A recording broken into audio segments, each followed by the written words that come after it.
Labvakar! Ja latvieši, būdami pa lielai daļai praktiski un teorētiski samērā nepietiekoši sagatavoti dziedāšanai korī un tomēr tik plašos apmēros savu atpūtas laiku čakli upurē dziedāšanai koros, un ja mums ir tik daudz koru diriģenti, kas ar nenogurstošu pacietību un mīlestību pa lielākai daļai pat bez atlīdzības strādā ar saviem koriem, tad tā ir zīme, ka mūsu tautai ir ne tikai lielas slāpes pēc dailes, bet arī daudz skaistas neatlaidības.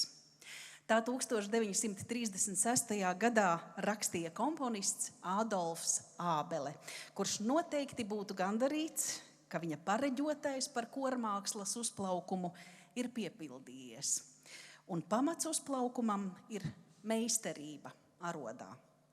Lai gan šovakar mēs svinam Jāzepa Vītola Latvijas Mūzikas akadēmijas kordiriģēšanas katedras 80 gadi, domas par kora vadoņu izglītošanu un tam visnepieciešamāko kori jau ir 100 gadus senas.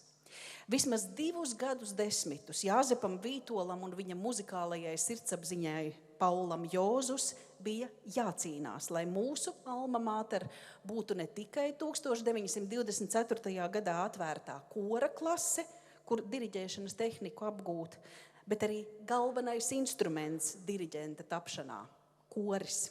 Un nenācās viegli pārvarēt kolēģu pretestību, ka dziedāšana korī bojā balsi. 30. gadu beigās, kad Jozus jau citā saulē, mērķis sasniegts. Izveidots koris, kura vadība uzticēta Pēterim Barisonam no konservatorijas tā laika prorektora Alfrēda Ozoliņa atmiņām. Kad Barisons vienā no atklātajiem audzēkņu vakariem ar šo kori nodziedāja skaistu Orlando Lasso dziedājumu, es redzēju, ka manam vecajam sirmajam rektoram Vītolam asaras nobira. Biju ļoti, ļoti priecīgs par to.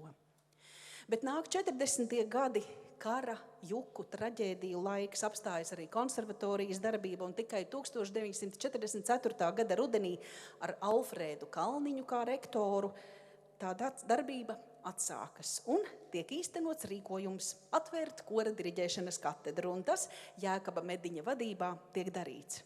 Pirmkursnieki ir 6. Arī Krišs Deķis, Tija Goba un Jānis Dūmiņš, kurš teicis tā. Mediņš ar savas dzimtas mantojumu smieklu velniņiem acīs izcils pedagogs, psihologs, drošs profesionālis, allaž izturēts, nevainojami ģērbies, nevainojamu stāju un izturēšanos. Bet paša Jāņa Dūmiņa laimīgās stundas studiju laikā pie studentu kora. Bet šovakar laimes brīži būs tiem, kas pat laban vai savulaik katedrā ir strādājuši un diriģentu kori vadījuši, un nu varēs pie tā atkal atgriezties. No 43 kopskaitā 2 reiz pa 9 katrā koncerta daļā. Un pirmais, godinot Jēkabu Mediņu ar dziesmu Saules pulgo, kam Raiņa dzēja, Kaspars Ādamsons. Dzied Jāzepa Vītola Latvijas Mūzikas akadēmijas jauktais koris.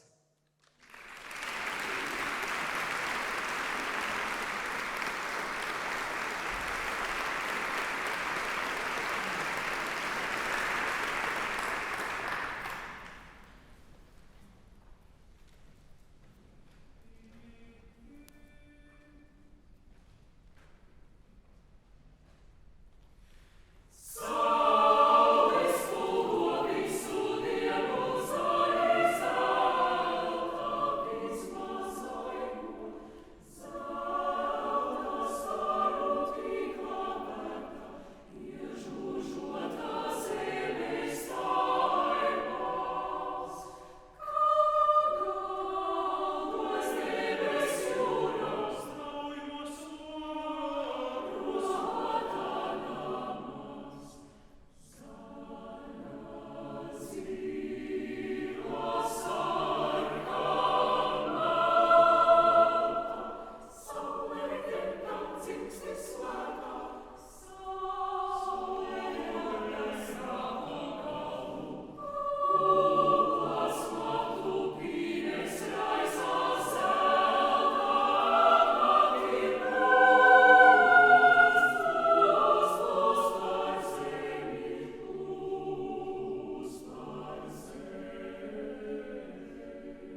Vārds apsveikumam Latvijas Republikas kultūras ministrei Agnesei Lācei.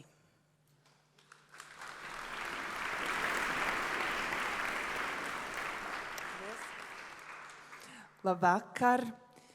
Prieks šodien sveikt jūs visus kordiriģēšanas katedras 80. dzimšanas dienā. Un šajos 80 gados katedru esot absolvējuši 700 diriģenti, kas par varenu skaitli, un, protams, mēs daudzi esam pieredzējuši to brīnišķīgo sajūtu, kuru jūs dāvājat kopjot mūsu dziesmu svētku tradīciju Lielajā Meža parka estrādē. Mūsu bērni šobrīd iet mūzikas skolās, kur, protams, jūsu devums kultūra izglītībai ir nenovērtējams, un tā latviešu kordiriģēšanas tradīcijas kopšana, kas ir veikta visu šo gadu desmitu garumā, stiprina nevienu akadēmiju, nevienu mūzikas vidi, bet, protams, mūsu sabiedrību kopumā, jo tā dziesma rīt mūsu dzīslās. Un šodien simboliskai dāvanai no kultūras ministrijas puses kameru toņu uzdošanai, ne tikai mūsu kopīgajās sarunās par to, kā šo nozari attīstīt labāk, kā to stiprināt, bet arī tādēļ, lai stāvot priekšā vienam no skaistākajiem koriem Meža parka estrādē vienmēr atrodas īstā skaņa.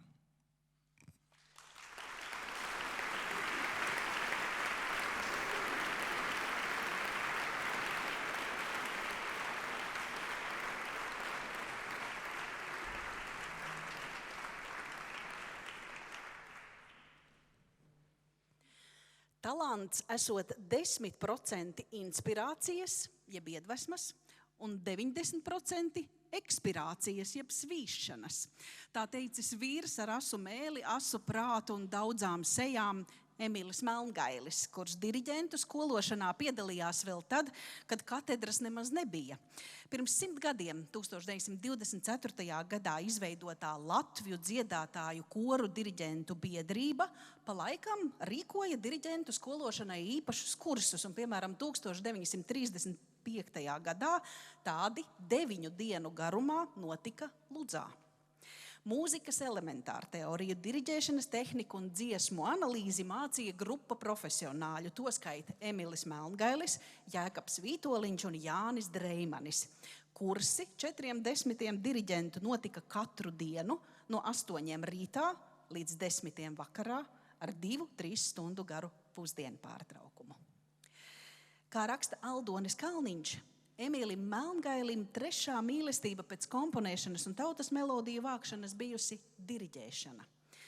Gan uzliesmodama, gan apsīgdama, bet nekad nenodzīstama. Varbūt tāpat iesākumā nebija mīlestība, bet nepieciešamība, kas Melngaļa rokās kļuva par ieroci, par to dzīvo Melngaļa vāli, ar kuru tas aizstāvēja savu svētnīcu pret balagānu. Viņam parādoties, tauta uzgavilēja. Emilis Melngailis galvenokārt diriģēja tikai savas dziesmas, un darīja to viņš sevišķi labi. Protot apburt ar iekšējo spēku, ar savu ārējo stāju, ar savu personību dziedātāju tūkstošus. Šovakar Emiļa Melngaļa senatne ar Raiņa vārdiem, dziesma, kas tuva un svarīga diriģentam Romānam Vanagam.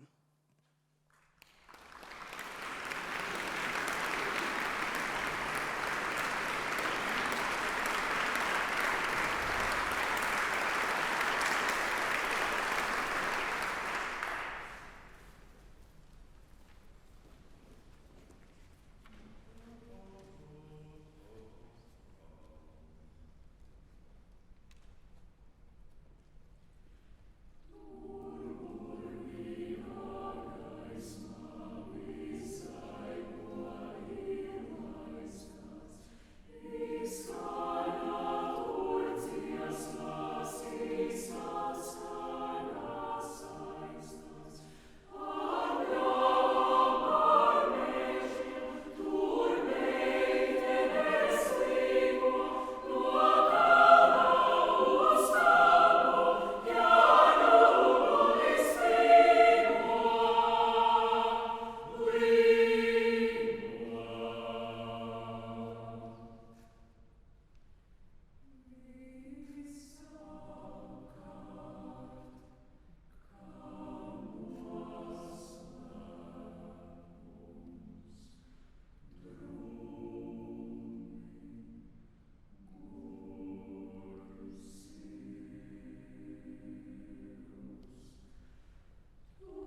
Komponists Pēteris Barisons bija arī atzīts simfoniskā orķestra diriģents, kuram savi nopelni arī darbā ar konservatorijas kora klasi. Un kas zina, kas vēl paveikts tiktu, ja ne negaidīts punkts 43. dzīves gadā. Bet 1932. gada martā diriģenta Artūra Bobkovica vadītā Latvijas Valsts Universitātes kora jubilejas koncertā pirmo reizi Rīgā lielas auditorijas priekšā tieši šajās sienās skan jaunā Selpilieša dziesma jauktajam korim, kā sniegi kalnu galotnēs ar Jāņa Jaunsudrabiņa dzeju. Šī publikas pirmā iepazīšanās ar jauno, tolaik vēl nezināmo komponistu, noritēja silti, atsaucīgu aplausu pavadīta. Un šovakar silti aicinām sagaidīt Jāni Grigali.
Jēkabs Poruks atminas.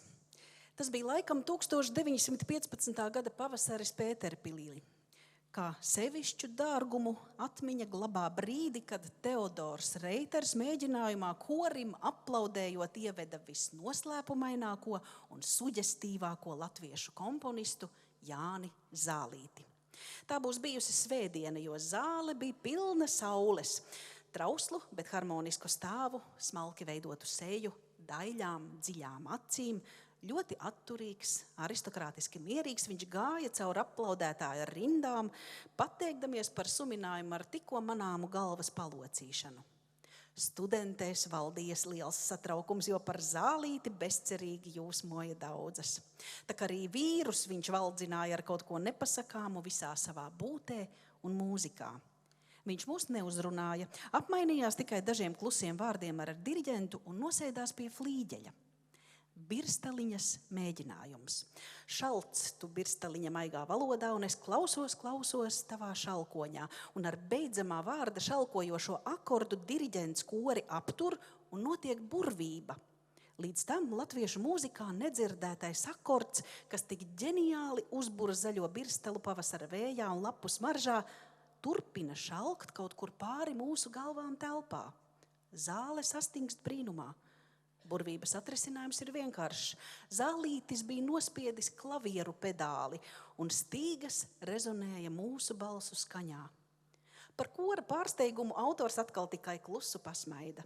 Pēc mēģinājuma promējot, kad viņam daži drošākie uzstāja, lai kaut ko pasaka, viņš drusku apmulsis atbild: būs labi, un atstāja mūs kā apmātus. Jānis Zālītis, Kārlis Jēkabsons, Birstaliņa. Diriģē Juris Kļaviņš.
Par komponiste Roberta Liedes mūziku Pauls Dambis 2006. Gadā raksta. Roberts Liede nav Latvijas muzikālās elites izlutināts. Viņa mūzika neskan bieži. Protams, tai nav tāda vēriena ne dziļuma kā Pētera Vaska simfonijās, nedz arī tāda spēles azarta kā Artura Maskata darbos. Tajā nav pat tādas uzspēlētas vienkāršības kā Georga Pelēča mūzikā. Toties tajā ir aizgājošo laiku romantisms, bieži pārsteidzoši vienkāršotā veidā. Liekas, ka komponists dzīvo savā pasaku pasaulē, kurā ikdienas realitāte netiek klāt. Taču katram sava vieta un savs laiks. Varbūt Roberta Liedes laiks vēl priekšā. Mēnesi pēc šī rakstītā Roberts Liede dodas mūžībā, bet viņa mūzika aizvien vēl atklājama. Roberts Liede, Knuts Skujenieks, novēlējums. Diriģē Mārtiņš Klišāns.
Jura Vaivoda vārds vairumam visciešāk saistās ar Dailes teātri. Kori ir priecīgi par katru tiem veltīto kordarbu vai apdari, bet kādam varbūt mazāk zināms, ka viņš šovakar te būtu ne tikai kā komponists, bet arī kā absolvents, kura profesori savulaik bijuši Edgars Račevskis un Imants Kokars, bet par savu viņu saukuši kori Dziedonis un Versija. Akadēmijas jauktā kora vecākā pienākumus viņš atbildīgi pildījis tad, kad to vadīja Juris Kļaviņš. Jura Vaivoda dziesma ar Rudolfa Blaumaņa dzēju Kam jauna sirds ir titulskaņdarbs 2022. gadā pandēmijas laikā Jāņa Ozola vadībā ieskaņotajam latviešu komponistu mūzikas albumam. Un par šo skaņdarbu albuma anotācijā Juris raksta: Dziesmai devu apakšvirsrakstu Sentimentāls pandēmijas sapnītis, jo vēlējos domās aizceļot un apgulties kādā saulainā braku pļavā, nesteidzīgi vērojot neatkārtojamās Latvijas debesis. Gan albuma ierakstā, gan šovakar diriģēja Jānis Ozols, soliste Anna Matveja.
Šī gada apaļjubilāra Andra Vecumnieka lūgšana Ave Marija komponēta 1989. gadā.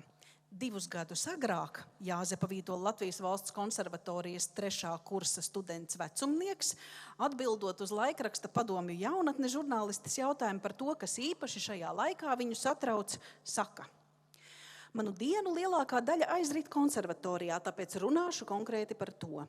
Visvairāk mani satrauc vienaldzība un atsvešinātība mūsu kopīgajā alma mater.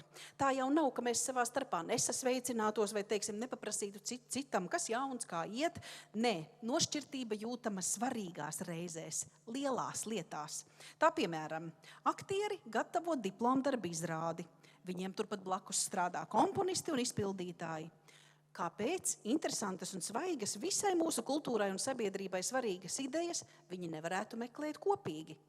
Mums konservatorijā aktieri dzīvo par sevi, kultūras darbinieki par sevi, kordiriģentiem sava mafija.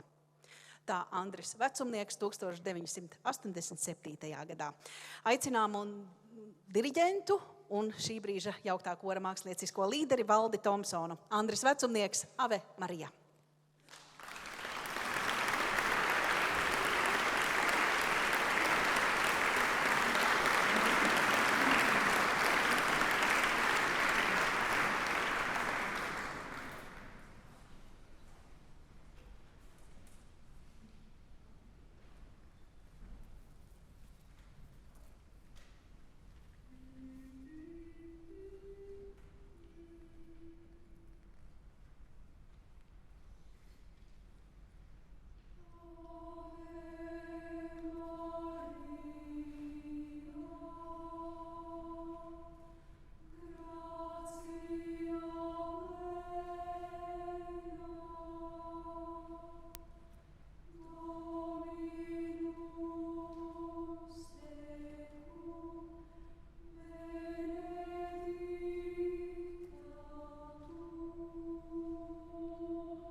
Ērģelniece un komponiste Renāte Stīvriņa, tāpat kā iepriekšējie autori, arī ir ļoti daudzpusīga mūziķe.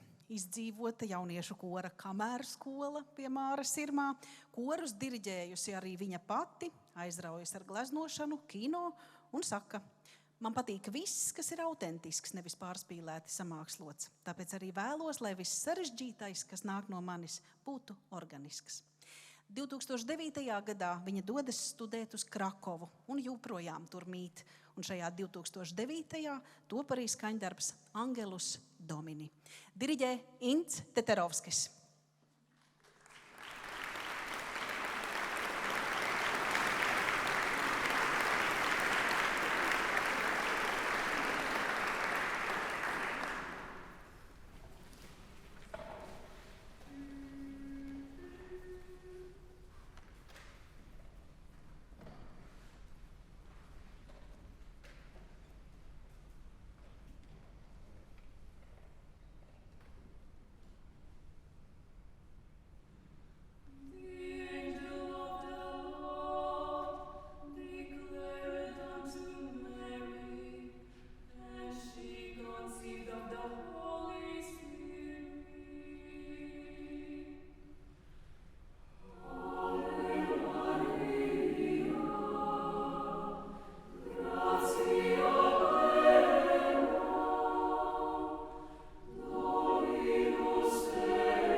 Rihards Dubra arī šogad apaļjubilārs.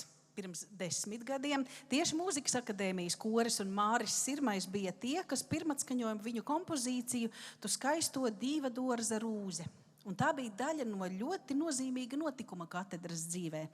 2014. gada martā akadēmijas lielajā zālē risinājās latviešu komponistu jaundarbu lielkoncerti Spodrē manu dvēselīti, kuru tapšanai apvienojās diriģēšanas, kompozīcijas un etnomuzikoloģijas katedru studenti. Māris Sirmais tolaik bija katedras vadītājs un par lielu jaunatklājumu sev šajā programmā sauca maija dziedājumus pie krusta, kas radušies Latgalē un padomi laikā bija aizliegti. Rihards Dubra savu jaundarbu veltījis tieši tiem. Tu skaisto dīva dārza rūze koncerta pirmā daļas noslēgumā solistes Irīna Mihailovska un Vita Grīnhofa diriģē Māris Sirmais.